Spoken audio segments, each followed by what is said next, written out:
Sunan Gunung Jati Bandung, jurusan Bimbingan Konseling Islam. Sebelumnya di sini saya tidak bermaksud untuk menggurui teman-teman, tapi sharing aja ya kita. Saya akan sedikit sharing tentang kesehatan reproduksi remaja. Sebelumnya ada yang udah tahu nggak kesehatan reproduksi itu apa, gimana? Ada yang udah tahu belum?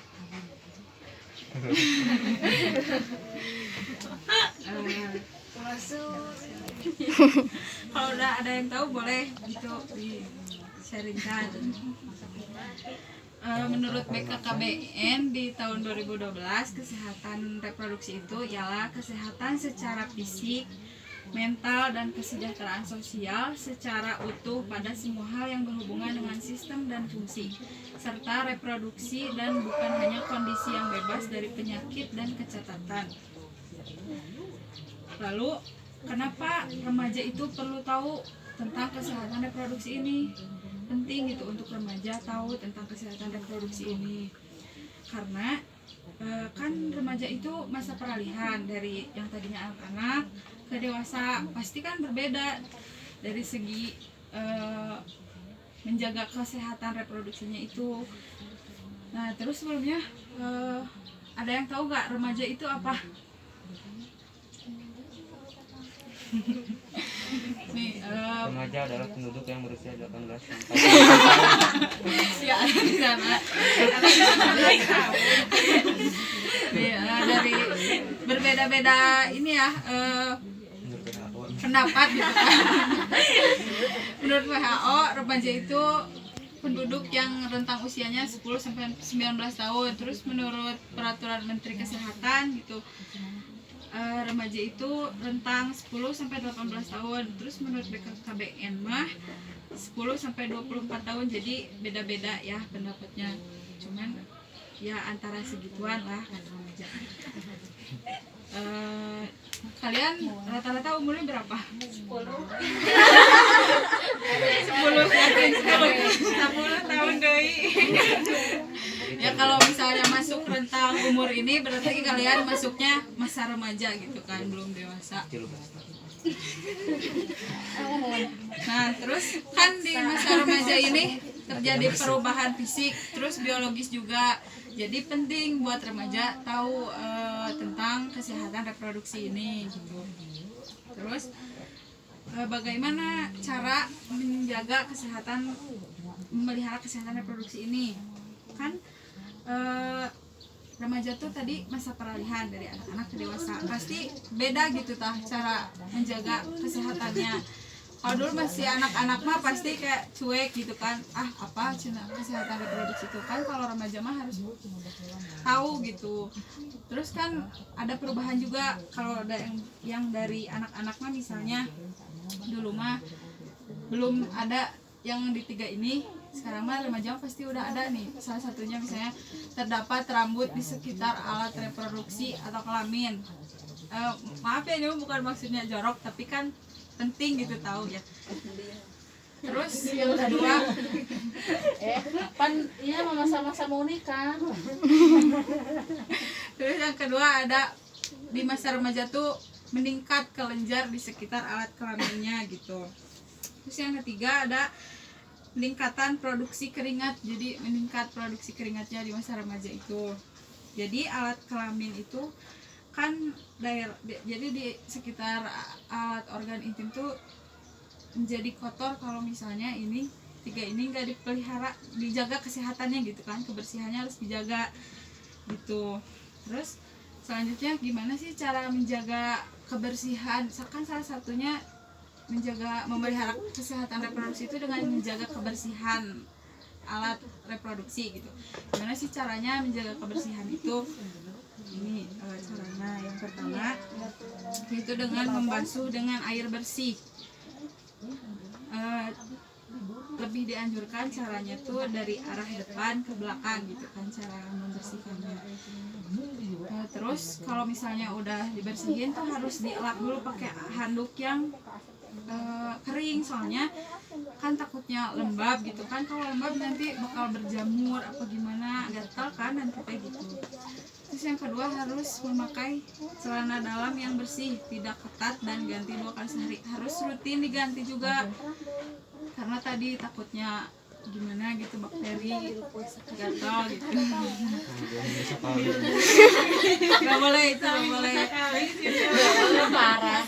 Harus sering. Jadi misalnya dianjurinnya sehari 2 kali atau 3 kali gitu kan, lebih baik biar nggak bersarang bakterinya. Terus ada hal-hal penting yang harus mengenai menjaga kesehatan reproduksi pada pria dan wanita ada bedanya kan ya. Kalau misalnya pada pria, jika berada di toilet umum sebaiknya menggunakan air yang mengalir gitu.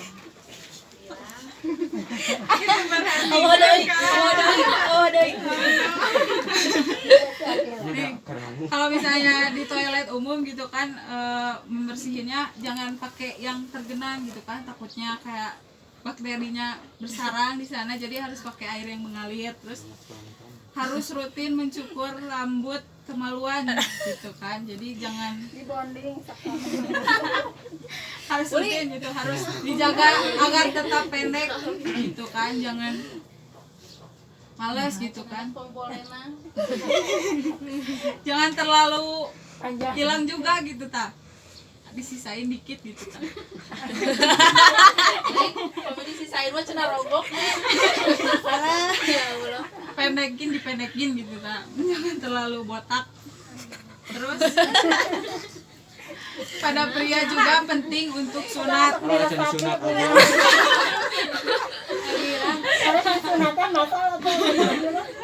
Soalnya kan sunat itu bermanfaat, oke, biar menghilangkan penyakit yang ada di alat kelamin pria gitu. Ini buat cewek, maaf ya, harus tahu juga cewek gitu, takutnya gimana nanti punya anak cowok gitu kan.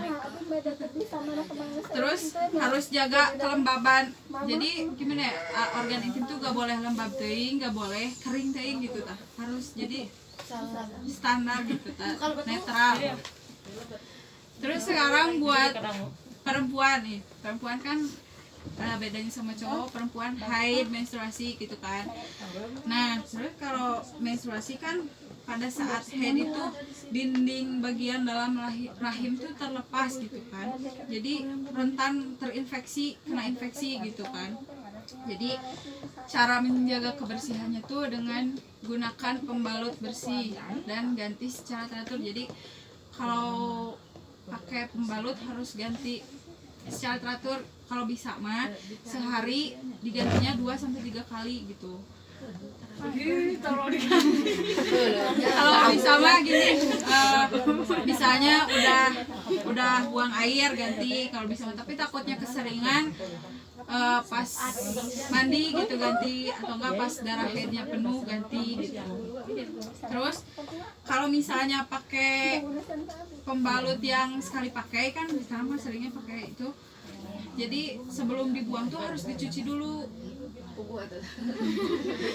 Pokoknya jangan langsung buang gitu, cuci dulu, takutnya jijik gimana gitu orang lain. Dicuci dulu, terus dimasukin ke kresek baru dibuang. Terus kalau misalnya pakai pembalut yang sekarang ada kan yang dari kain misalnya, nah itu mah kalau mau dipakai dicuci, jadi udah dipakai mau ganti dicuci, langsung dicuci, gak boleh didiamin dulu, dicuci udah gitu langsung jemurnya kalau bisa mah kena panas, terus disetrika biar bakterinya hilang. Terus udah gitu hindari penggunaan panty liner secara terus menerus. Jadi kan selain haid juga pasti kayak keputihan gitu kan perempuan mah. Nah, gak boleh pakai panty liner. Gak boleh pakai panty liner keseringan gitu kan. Soalnya takutnya iritasi apa gimana gitu. Jadi gak sehat buat organ intimnya juga. Yang ketiga ada hindari penggunaan cairan khusus pembersih. Kan ada nih cairan khusus buat bersihin organ intim gitu kan, gak boleh keseringan, soalnya kan bisa mengganggu keseimbangan pH yang ada di dalam vaginanya gitu. Takutnya malah membunuh bakteri baik yang ada dalam vaginanya, malah jadi teh menyebabkan berjamur gitu, malah jadi nanti gatal-gatal gitu. Jadi gak boleh keseringan boleh, tapi gak boleh sering teuing gitu. Terus selanjutnya kan tadi udah membahas kesehatan reproduksi. Nah selanjutnya pubertas. Sebelumnya ada yang tahu gak pubertas itu apa?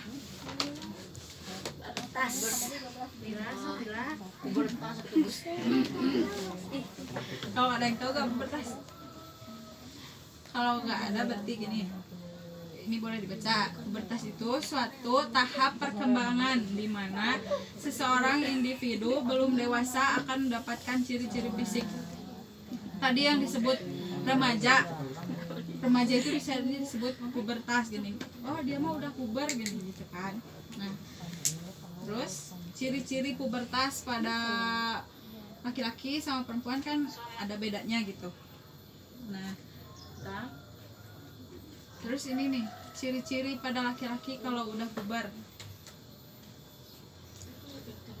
Cowok kalau misalnya udah puber, kalau misalnya udah mimpi basah biasanya disebut pubertas. Udah gitu. Terus ini tumbuh jakun. Terus suaranya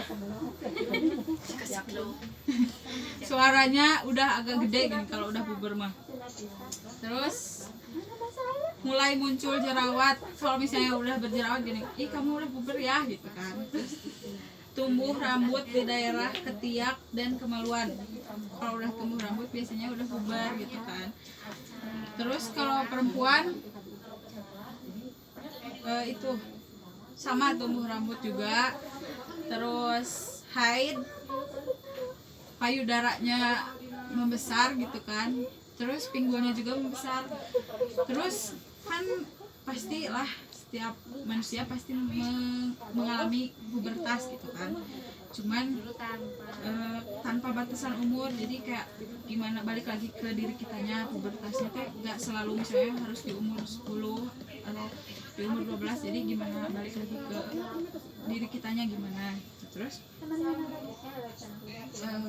selanjutnya ini sebelumnya ciri utama pubertas pada laki-laki itu pasti mimpi basah gitu. Mimpi basah itu keluarnya cairan dari organ reproduksinya. Terus kalau perempuan mah pubertasnya yaitu tadi menstruasi, pasti sama yang tadi disebutin. Selanjutnya masih berhubungan sama alat reproduksi. Tahu kan HIV AIDS? Pada tahu? Pak belum tahu? Ini kan virus yang salah satunya gitu kan yang berhubungan sama reproduksi. HIV itu takutnya ada yang belum tahu HIV itu apa. HIV itu virus yang menyerang sistem kekebalan tubuh manusia. Terus AIDS, sebutan kondisi tubuh seseorang yang kekebalan tubuhnya rusak oleh HIV. Nah terus gimana sih HIV ini menular pada kita misalnya? Cara penularannya tuh melalui hubungan seksual, tadi masih berhubungan sama reproduksi. Jadi kalau misalnya ada orang terkena HIV terus berhubungan seksual sama orang yang misalnya nggak terkena HIV tapi berhubungan sama yang HIV, pasti tertular gitu. Terus yang kedua ada melalui transfusi darah virus HIV-nya. Terus yang ketiga ada penggunaan jarum suntik. Nah ini kayak misalnya narkoba kan ya adalah gini, remaja tuh masih rentan terkena pergaulan bebas gitu kan. Nah salah satunya penggunaan jarum suntik, misalnya kayak narkoba, penggunaan obat-obatan terlarang itu juga bisa terkena HIV. Nah sebelumnya pengen nanya, tahu gak nafza atau narkoba itu apa?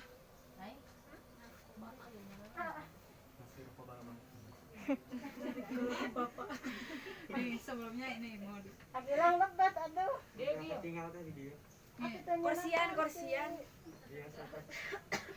Nih nafza tuh kalau yang belum tahu, zat-zat kimiawi yang dimasukkan ke dalam tubuh manusia tadi melalui suntikan kayak gitu, atau enggak bisa diminum langsung, tapi gak boleh ya, gak boleh dicoba. Terus ada dampak atau resiko penyalahgunaan narkoba. Yang ke-1, kejang-kejang, halusinasi, gangguan kesadaran, sesak napas atau kesukaran untuk bernapas. Yang kedua ada pengerasan paru-paru. Yang ketiga ada pengerasan dan pengecilan hati. Yang keempat ada gangguan sistem dan fungsi reproduksi. Yang keempat tadi terinfeksi virus HIV. Terus ada yang paling parah kematian. Jadi tadi salah satunya yang penularan HIV itu bisa melalui suntik yang tadi nafza, jadi gak boleh ya. Yang terakhir ada melalui darah. Nah, misalnya ibu menyusui gitu kan bisa menular ke bayinya melalui ASI gitu. Terus salah satu yang termasuk ke dalam pergaulan bebas yang bisa merusak ya remaja gitu kan, masih berhubungan sama alat reproduksi ini, hubungan seksual pranikah. Hubungan seksual seks bebas kalau disebutnya. Gimana sih caranya biar kita gak terpengaruh gitu ke hubungan seksual pranikah ini untuk mencegah kehamilan usia dini itu gimana? Remaja putri harus berani bilang tidak. Jadi kalau misalnya ada cowok nih ngajak ayo mau berhubungan seks, harus berani bilang tidak ya. Kan nggak boleh gitu, di agama juga udah jelas dilarang, nggak boleh zina. Yang kedua, remaja putra harus menghormati teman wanitanya. Nah, bilang teman cowok harus menghargai juga teman ceweknya gitu ya. Harus saling menghargai gitulah intinya mah ya. Terus hindari sentuhan tubuh yang mudah terangsang, misalnya kayak ini gitu gak boleh ya, harus saling menghargai gitu. Terus hindari tempat yang sepi, gak boleh berduaan sama cowok di tempat sepi gitu ya. Aduh, takutnya mengarah ke ini hubungan seksual pranikah. Terus ada tips and trik remaja sehat. Gimana sih menjadi remaja yang sehat itu? Ada 6 langkah. Yang ke-1, berbekal informasi tentang kesehatan reproduksi. Itu jadi penting tadi, gimana alat reproduksi itu apa, cara menjaganya gimana gitu ta. Terus yang kedua, tidak tergoda melakukan hubungan seksual. Tadi harus berani bilang tidak, gak boleh tergoda, soalnya udah tahu kan hukumnya gimana gitu hubungan seksual yang sebelum nikah itu. Terus yang ketiga, berpikiran maju untuk hal baru dan berpendirian dan teguh. Jadi kalau misalnya tergoda gitu buat melakukan hubungan seks tadi, kita harus berpikir nanti ke depannya gimana, bakal ngaruh ke kitanya gimana. Jadi terus harus berpegang teguh, kalau kita gak mau ya udah gak mau gitu, jangan tergoda. Terus yang keempat ada dapat mengatur energi remaja menjadi hal positif. Kan remaja tuh sifatnya tuh kayak pengen coba hal baru gitu kan, atau enggak kepo gitu. Nah, jadiin sifat itu teh buat hal-hal positif gitu, jangan kayak pengen coba hal baru tuh kayak buat pengalaman, jangan kayak ke negatifnya, tapi yang positifnya. Terus yang kelima, membina persahabatan yang sehat dan saling menghargai. Kan banyak tuh cewek sekarang mah sahabatan sama cowok misalnya. Nah, harus saling menghargai lah gitu kan. Harus tahu batasan juga, kalau misalnya lagi main apa gimana, kan gak boleh berduaan gitu. Terus yang terakhir adalah memupuk pengenalan pribadi menjadi saling pengertian. Harus saling pengertian juga. Saya tahu kamu tuh cewek, gak boleh misalnya berduaan di rumah apa gimana. Jadi tadi balik lagi ke yang tadi, harus saling menghargai. Mungkin segitu yang bisa saya sampaikan. Semoga bermanfaat ya. Terima kasih. Assalamualaikum warahmatullahi wabarakatuh.